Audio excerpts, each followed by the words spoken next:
This is rebel territory.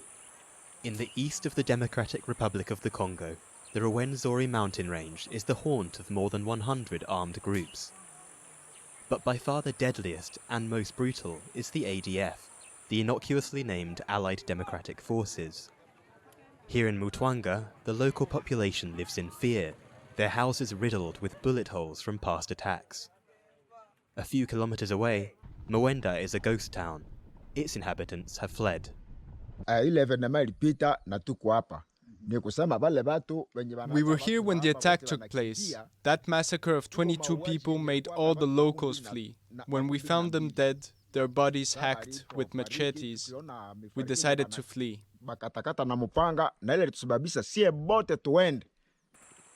The attacks most often occur after dark. The brutality churns the blood. Victims decapitated with machetes, their arms tied behind their backs.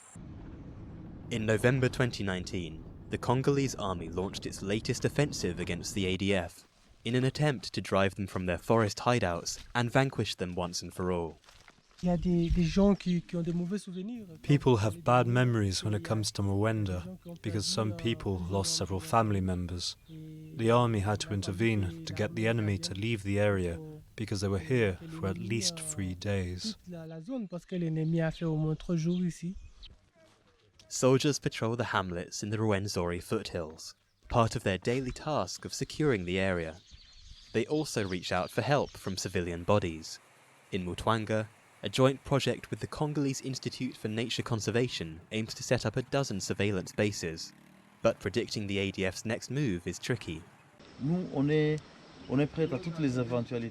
We are ready for all eventualities because we can be attacked at any moment. As you can see, our setup is defensive, so we are able to defend ourselves very quickly if something happens to us. The whole time we are here, we are ready for the possibility of an attack. We can never be sure that the enemy is finished, that they are no longer on the ground. The ADF started as an Islamist rebel group across the border in Uganda. Today, they operate outside their home country. In the DRC, they are behind more than 6,000 deaths in the Beni region since 2014, according to Congolese Catholic authorities. The ADF's relationship with other jihadist groups is shrouded in mystery. But a change came in 2019. The Islamic State claimed responsibility for some of their attacks.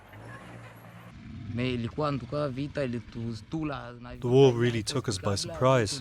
We don't understand anything about this war. We don't know if the ADF are killing these people with a purpose or not. The only thing we know is that God has been kind to us, that we can be here together, alive. President Felix Tshisekedi declared a state of siege in the region 2 months ago, replacing senior civilian officials with army officers. But despite this, and the announcement of additional resources for the army, the security situation continues to deteriorate. No one is sure when the ADF could strike next.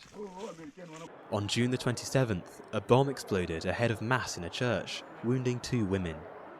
A suicide bomber blew himself up outside a bar, a first in the region. ISIS claimed both attacks.